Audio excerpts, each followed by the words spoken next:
ડભોઈ નગરપાલિકા દ્વારા સતત બીજા વર્ષે વિશેષ કૃત્રિમ તળાવનું નિર્માણ કરવામાં આવ્યું છે. આજે 5મા દિવસે ડભોઈના શ્રી ગણેશ ભક્તો દ્વારા વિસર્જન કરવામાં આવ્યું હતું. પ્રદૂષણ ન થાય અને શુદ્ધ પાણીમાં બાપાનું વિસર્જન થઈ શકે તે માટે પાલિકા દ્વારા ગત વર્ષથી આ પહેલ કરવામાં આવી હતી, જેને દર્ભાવતીની જનતા ખૂબ આવકારી રહી છે.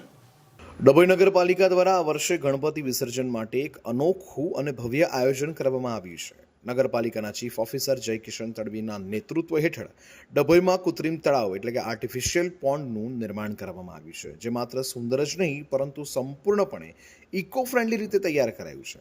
આ તળાવ ખાસ કરીને શહેરના તમામ યુવક મંડળોને શ્રદ્ધાળુઓને ધ્યાનમાં રાખીને બનાવાયું છે, જેથી વિસર્જન સમયે ગંદકી ન ફેલાય અને પર્યાવરણનું પણ રક્ષણ થાય.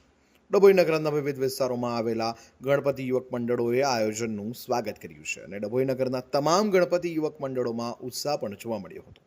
કૃત્રિમ તળાવને કારણે નગરમાં પર્યાવરણ મિત્ર વિસર્જન શક્ય બન્યું છે, જેને કારણે ભક્તોમાં ભારે ઉત્સાહ અને આનંદ જોવા મળ્યો છે. આ કૃત્રિમ તળાવને આધુનિક ડિઝાઇન સાથે ભવ્ય રીતે બનાવવામાં આવ્યું છે. તળાવની વિશેષતામાં તળાવમાં પૂરતી જગ્યા રાખવામાં આવી છે, જેથી નગરના તમામ ગણપતિ મંડળો સરળતાથી વિસર્જન કરી શકે.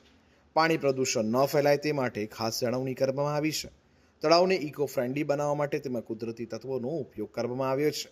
આજે બાપાના 5મા દિવસે વિસર્જન કરવા શ્રદ્ધાળુઓ મોટી સંખ્યામાં ઉમટી પડતા હવે 7મા અને 10મા દિવસે વિસર્જન થશે, જેને લઈને તડામાર તૈયારીઓ ડભોઈ નગરપાલિકા દ્વારા કરવામાં આવી રહી છે.